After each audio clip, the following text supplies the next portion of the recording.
to Real Talk, the show where we look at issues facing our youth. My name is Omekongo. I'm your host, and as an author myself, I love being able to introduce new books to the Real Talk audience. And today we're going to talk with Liz Fletcher Brown, who is the author of a new book entitled Full Wattage, a practical guide to living an engaging and purposeful life worth celebrating. A little bit about Liz Fletcher Brown. She has been inspiring audiences with her high-energy keynote presentations and transformative workshops for over 15 years, leading participants to more engaged, happier lives. As a successful lifestyle entrepreneur, coach, and author, Liz uses a unique combination of dance as a teaching metaphor, engaging stories and practical ideas that leave participants energized and inspired to make a positive change in their lives. Liz Fletcher Brown, welcome to Real Talk. Thank you. Thank you for inviting me.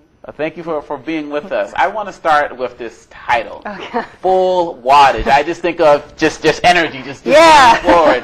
Where did you come up with that title? Well, I used to dance professionally, and then as I got older into my 40s, I was still dancing, but not professionally anymore, and I would take ballet classes, and there'd be people in the class, young people that were definitely less than half my age. And there's certain things that a late 40-year-old body doesn't do that you used to do in your teens. And I had this fantastic ballet teacher. She was just wonderful. And she would say, ladies, I don't care how high you kick your leg. I don't care how many pirouettes you do. All I care about is that when you dance with full wattage. And you know that feeling when you're completely engaged in something that you're passionate about, that you know is your gift, and that you're just expressing it. And I thought, wow, the feeling I have when I'm doing that, that's the feeling that I want in all the different areas of my life. I want to live with full wattage all the time. And that was where the idea of the book came from. How do you do that in all the areas, and how do you do it both through the ups and the downs?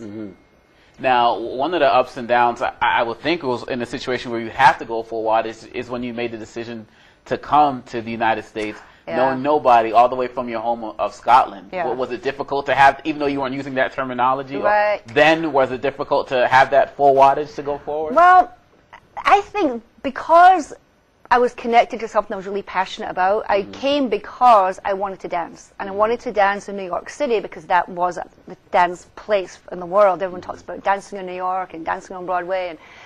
And so because I had that core drive to do something, that made it actually much easier than I would have thought. And so, yes, you have to have that full wattage, but that's where it came from. It was a quiet, I mean, sometimes full wattage is really loud, but sometimes it's just a quiet kind of burning. And so that helped me to make that transition to come to New York. And it wasn't just to America. I actually went straight into JFK and right into Manhattan. And I actually loved it. I thought it was exciting, and I was doing something I loved to do, and this was a place to do it, and so actually it was a very exciting time, challenging, but it was definitely an electrifying time to be in New York after seeing it and thinking about it and dreaming about it since I was a little kid. Well, but this is an amazing book, so I really want to get to it because you have some very interesting chapter titles here. I see the first one is setting the stage. Then Act 1, uncover the blueprint for your life. Act 2, do what you love and do it the best way that you can. Act 3, clarify what matters most. And Act 4, living with full wattage. And we obviously can't get to everything that's in this book, but I would love to talk about some of the basic principles from the different sections. So for setting the stage, how to keep your balance when the floor is rocking. Talk to us about that. I know a lot of young people out there could benefit from hearing some lessons on that. Well, that came from when I was in my late teens. I was on a cruise ship, and it was a cruise, an educational cruise through a school. And we had this dance performance on the last night. And at the last moment, I was asked to dance the lead role, which I was really excited about, but also kind of nervous because I felt like there was a responsibility there. And then just before I was supposed to go on stage, I was told there was going to be 2 talent scouts in the audience from a TV show, and they were looking for dancers. So now I felt all this real responsibility. So just before the show was about to start, we hit this infamous North Sea storm.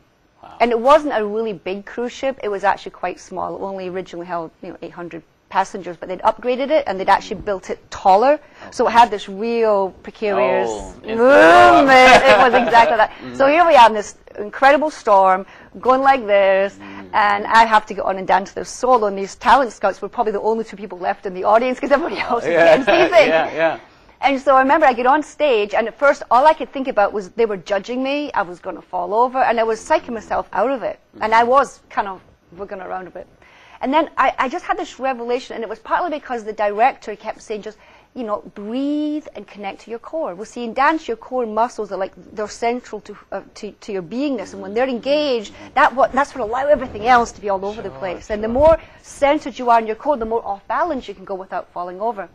And so he kept telling me that from the side. So all of a sudden, I just connected to my core, and it just happened. You know, you got in that flow of a full Wattage, and I danced just fine. And I was thinking about it later. It's about that. How can you relate that to the rest of your life? So how to keep your balance the floor is rocking is you have to connect to the core of who you are, the deep things inside that are constantly there. And I translate that to be your sense of your purpose. I believe everyone has a reason for being. They have something unique that they're here to contribute to the world. And one of my favorite dancers, Michael Flatley, who did the river dance, remember he was interviewed once. I love river dance. Isn't he great? Yeah, I just love his creativity. And he said that he believed that every person was born to do one thing, and when they find that thing and they do it and they engage it, that is when they're going to be most alive. And so I think that is true. So part of that is connected to your sense of purpose.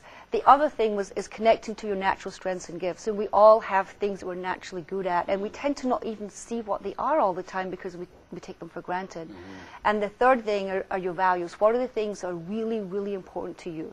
The things that are absolutely non-negotiable. The things that you have to have in your life. People think of values as this kind of more superficial thing, but they really make up your whole attitude to life. They carve your character. Sure. So when you connect to these core things, your sense of purpose, your natural strengths and talents, and your values, those things, even though their expression of them may change throughout your life, they certainly have for me, but they tend to not change. They tend to stay the same. When you think about, you know, for your life, the things that you're passionate about, your sense of purpose, you might have noticed how the manifestations change, but the core elements are the same.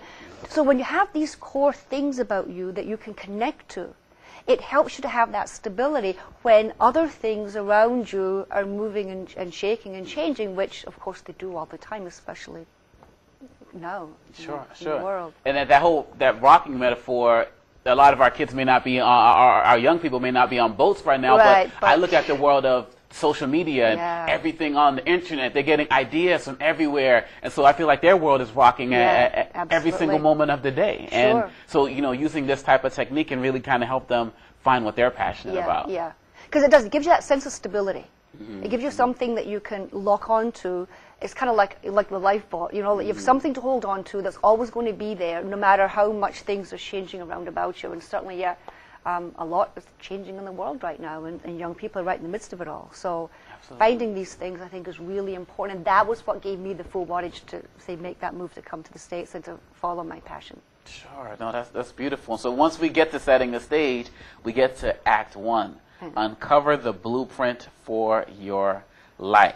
And you talk about one of the things is discovering your life dance. You talk about being a dancer, and getting to your core, and this is, I think, also important for the young people. How did you get to that? Because maybe at one point, you know, there was a love of math or a love of science, and then maybe painting, and then you settled on dance. Or has it been dance since you were 3 years old? You know, how did you get to figuring it was dance? Question. I always loved to dance, and so when I was younger, it was what I did. I loved to dance, and there was a time, I think, in my teens, my early teens, when I started to question. A lot of it was because, well, first of all, I was really, really, really skinny. And I got made fun of a lot. You know, the boys would say things like, "Hey, Liz, you've got a couple of threads hanging from your skirt." Now look, say, "Oh, that's your legs." Oh, wow. And all kinds of things that you couldn't make up. Yeah. And so I became really self-conscious, and I started to doubt myself, because when you're dancing, a lot of times, you know, your legs, you're exposed. And so, and I just kind of didn't have the confidence. And so there were a couple of years where I still was dancing, but not expecting I'd do that as a profession. And I remembered once speaking to one of my teachers, and I said, you know, I really want to be a dancer, but do you think I have what it takes? And she looked at me and she said, that depends. And I said, well, on what? And she said, on whether or not you think you've got what it takes. Wow. And I decided that that's what I wanted to do. And so I feel I was blessed because I knew from a young age there was something that I was passionate about, that I did follow that thread, and it has stayed through my whole life. Interestingly enough, it was later in my life when I stopped dancing professionally that I went through that, oh my goodness, where do I go from here? And so I can relate to people who don't have that clear thread as to how do you go about finding it. And so I actually did have to go through that later. And it's like picking up the pieces, because I think that, again, relating it to dance, what makes a good dancer, maybe how high they kick the leg, or the great leaps that they do, or the real super fast footwork. But what makes a great dancer, it's not so much the tricks, it's how they fill up the space between the movements. That's what makes a good dancer great. And I think, see, the same is true of life purpose. People think it has to be this great thing, like it has to just be like their career and that's it. Sure. But I think life purpose is more against how do you fill the space between those big moments? How do you fill the in-between? How do you live your life in amongst all the big things that happen to you as well? Yeah. That's how you can infuse more purpose into your life. So it's not like a one thing. It's you know, one of the people say, how do you find your sense of purpose? Sure. And I think we actually live it in lots of times throughout our life, but it's having to go back and find the clues. There's some processes that I take people through where you go back and you explore the times of your life when you felt most engaged, most passionate. And what are the things that you were getting excited about? What piques your curiosity? What books do you like to read? What blogs or tweets really get you connected? And when you start to look and see there's a thread that you'll find runs through all those things, and that is a real big indicator of your sense of purpose in life. That's interesting. So it's all about being able to see the signs, that things that give you just a little bit of joy here, a little bit of pleasure there, and over time it starts to make sense. And as you said, in different stages of your life, you're always going to go through something where you feel like you have to kind of start over, but you have to still apply this full wattage type of principle. Yeah, absolutely, yeah. That's very interesting. So for young people who are thinking about this, because after we come back from the break, I want to get to some more of these aspects of the chapters, and also talk about your core philosophy, CORE, which you touched on a little bit, but get that a little bit more. If there's a young person right now who's thinking about trying to figure out what they love, what would you suggest to them? Making a list, going out and see what's going on in the world, see what other people are doing that they may like. How do they get started? Because some people are starting from -2 when they're trying to figure out what it is that they love. Absolutely. Well, it depends. There's a couple of ways I'd suggest doing it. If someone likes to write, they can actually journal. I tend to like to gather things. So for me, I say like get a shoebox or something. And take a period of, let's say you pick 30 days. That's a nice amount of time. For 30 days, just be very vigilant about everything that piques your attention, that sparks your interest, even things that put you off, that get you angry, because they can also be indications of your sense of purpose. And so either journal about the things or literally gather things and put them in a box. It could be articles you see somewhere. You could print something off the internet and stick it in the box. But just for 30 days, you're on this mission of discovery of every little thing that sparks your interest and attention. And then put it all in one place. And it's amazing when you start to put your focus on something, how much things get revealed to you. So the 30-day challenge, I think that makes great sense. And I think some of the other chapters are going to talk about that 30-day challenge and other things that they can do. We'll talk a little bit more about that after the break.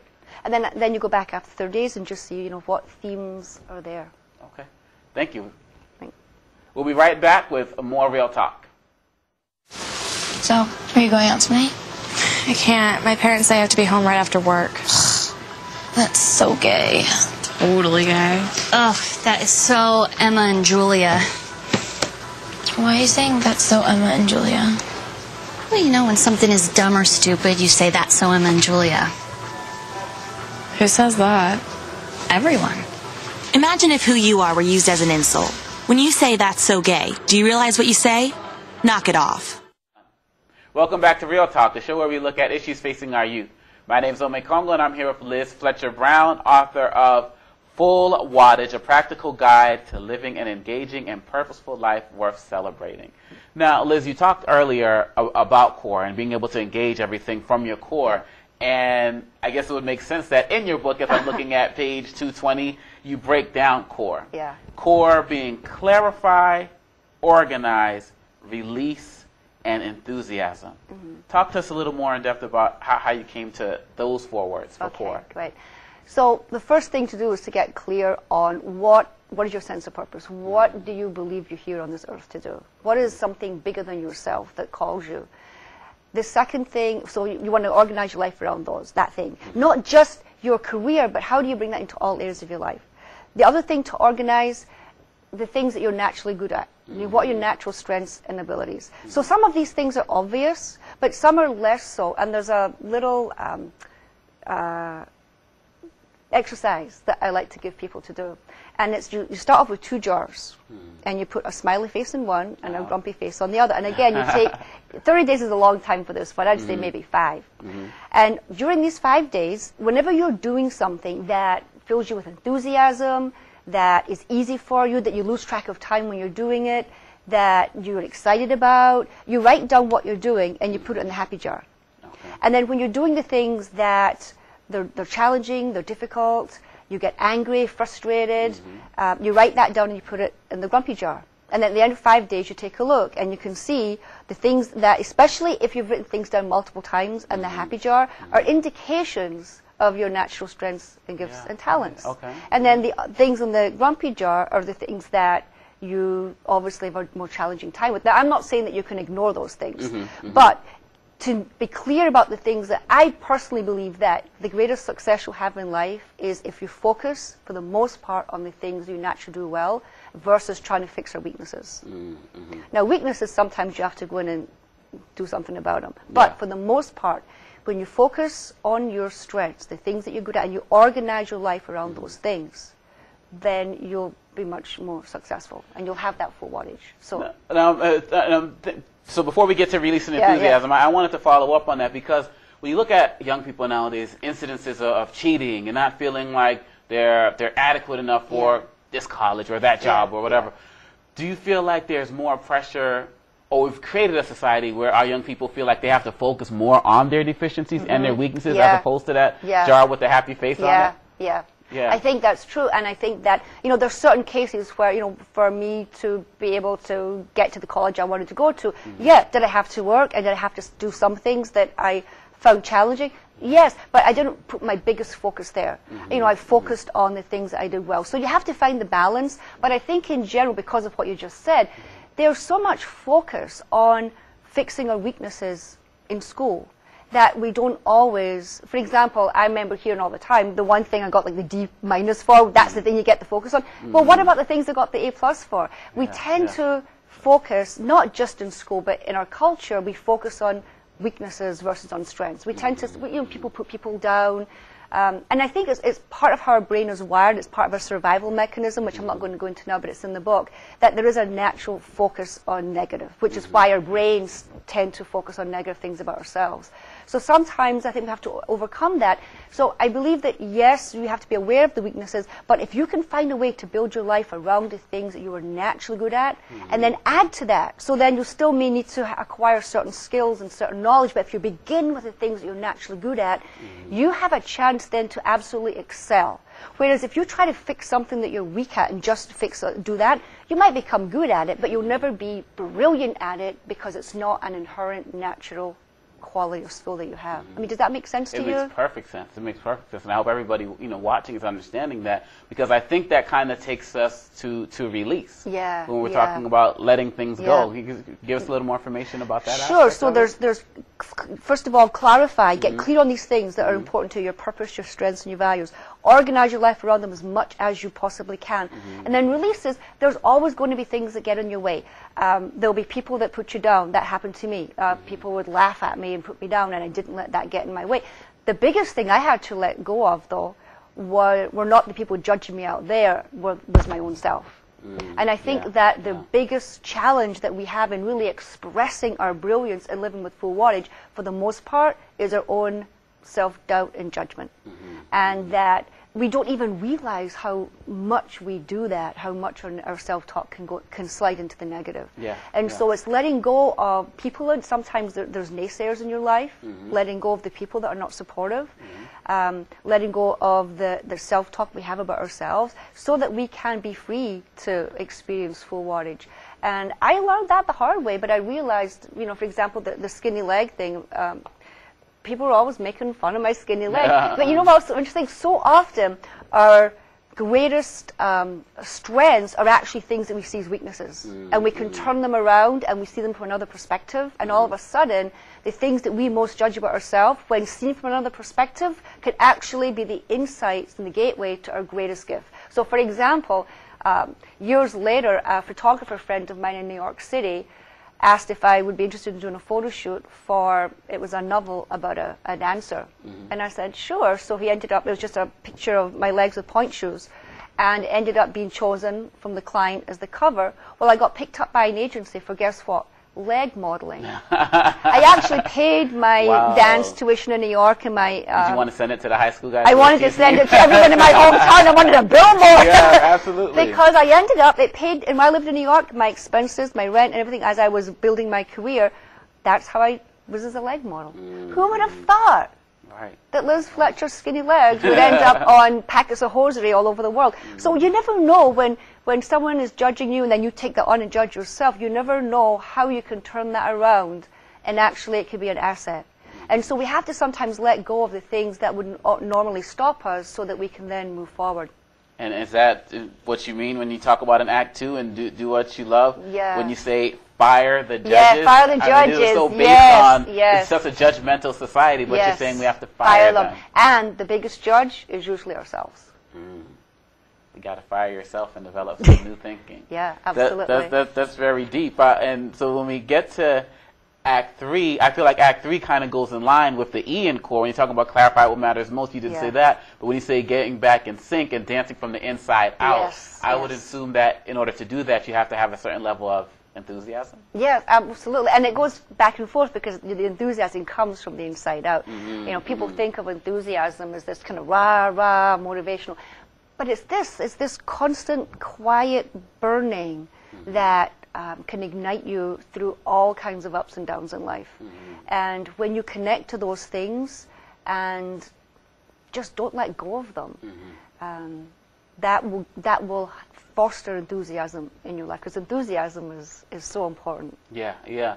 What would you say also for parents who may be watching? Because two things come to mind. Number one, there are some instances where parents may be part of the problem, not allowing for their young people to pursue their full wattage. Absolutely, yeah. Or there may be a situation where parents may have regrets about things that they didn't do. Yes. And that may also cause conflict as their young person is trying to live their dreams. How can this work as it relates to parents? Well, I think for the parents to, again, and I can see that conflict. I have a situation where I see some friends of mine and their kids, and they want to focus on the things that they're not good at as opposed to focusing on their strength. Yeah. But there are so many studies there that show that if you help the young people to develop their natural talents, at the end of the day, they'll be better at what they do and they'll be happier.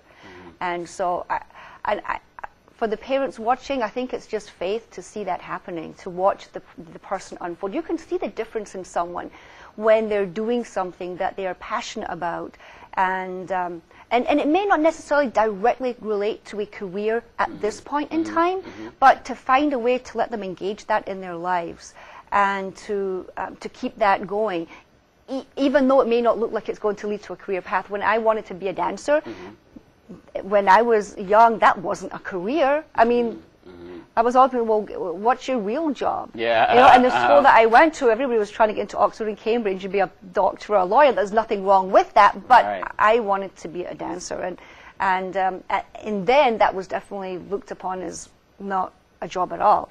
And so it gave me so much pleasure and so much joy. And so I think for the parents, when they can really look at their the young people in their lives, and see the joy and enthusiasm they get when they're doing those things that they love, and help them find ways to bring it into their life. You see, even if it doesn't at this point look like a career, but to help them, to encourage them, because there were times in my life, especially my teenage years, that were very, very traumatic and very challenging. And because I had my love of dance, that helped me to get through some incredibly difficult times. And I've seen other young people, because I love working with young people who are also passionate about dance, in similar situations where they've been in all gang situations and all kinds of challenging things to deal with. But because they had this thing that was theirs, that nobody could take it away from them, it gave them tremendous strength. And so I just encourage the parents to help the young people to blossom the things that they're passionate about, and they'll see the strength that it gives them, not only now, but all through their life. No, that's a great point. And as you mentioned, talking to the students and the like, you've probably also seen in some of our schools that students, particularly in this culture we have now, sometimes people kind of teaching to the test. Yeah. It seems like students aren't being allowed to really pursue their art. Yes. What would you say to our educators, to our teachers, about helping our students have a full Wattage lifestyle? Well, first, of course, you hit the arts. I think it's so sad that in so many schools they are cutting down in the arts, because there's so many ways that the arts can help. I mean, there's just studies about left brain and right brain, and you can see when young people are engaging in the arts, their intelligence does go up. So to me, it does not make sense to cut out of programs those things that are being shown to actually help the young people develop, and not only develop intelligently, emotionally. I know there was a time in Scotland when they were teaching dancing in the schools, because it was showing that it was actually helping with the left-right brain coordination and helping them to actually be smarter. And so I would say put the arts back in the schools. It's so important. It helps round the person out in so many ways, but certainly to help them develop the passions they have for those arts. But even for students who aren't specifically interested in the arts as a career, the exposure to the arts is so transformative. And so I would say absolutely that we need to find a way to budget for those and not just be focused on the sciences. It seems like you're also giving a lot of advice here that's pertinent to adults as well. Are you optimistic? I mean, in your core, I guess, for lack of a better word, that do you feel like everybody is able to live a full Wattage lifestyle in this day and age? Everybody's working, running around. I mean, are you feel like optimistic that we can really get to this point where you've been at for so long? Well, that's why I'm so glad to get this opportunity to talk to young people, because yes, I do, and I think so much of it is related to choices that we make. And especially, again, we talk about ourselves and how we bring ourselves up versus put ourselves down, and find the things that we're passionate about and find ways to keep those things in our life. Yes, I absolutely do. In fact, I think because of the times that we're living in, it's even more important. It actually makes it more important to hold on. I remember there was someone asked the Dalai Lama. He had this day where he had a very, very, very full schedule, and someone said, "Oh my goodness, I know that you meditate every morning. How do you do it when you've got such a full day? Do you make your meditation shorter?" And he said, "No. The days that I know are going to be very challenging, that are very full days, I make my meditation longer." That's beautiful, and I think that everyone can definitely realize that type of potential. Where can people go to find you? They can go to my website, which is fullwattage.com. They can download some free chapters of the book and find out more about living with full Wattage. Okay, Liz Fletcher Brown, thank you very much. Thank you very much. That's going to do it for another episode of Real Talk. If you have any questions or comments, email me at realtalk@omekongo.com. And remember, our children are 50% of our population, but 100% of our future. Let's make sure we're taking care of them. See you next time.